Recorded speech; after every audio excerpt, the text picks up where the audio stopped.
Vô lời mi cần cha bồi Giêsu Christu Calvary tam a thì na pháp biết Chúa cần in biếc chân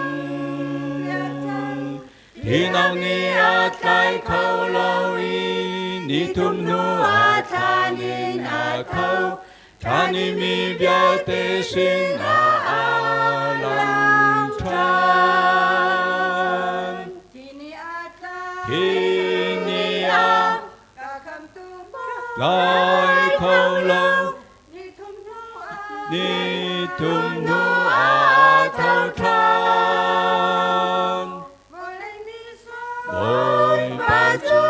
bồi ba chu zoom tua u thì nạc in a thâu tran trăng bài lan ni a ra cáp a trong terkan bồi pa vui nạc than chu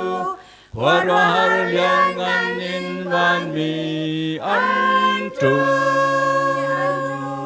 ra cáp bia te an tu đi bồi pa chu liang an na khe a thâu tran trăng mi bia te ni thăm thoát u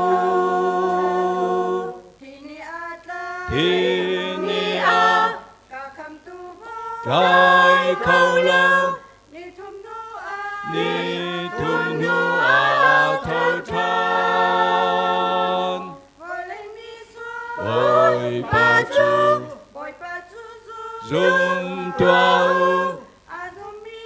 thì nạc in a thâu tran trăng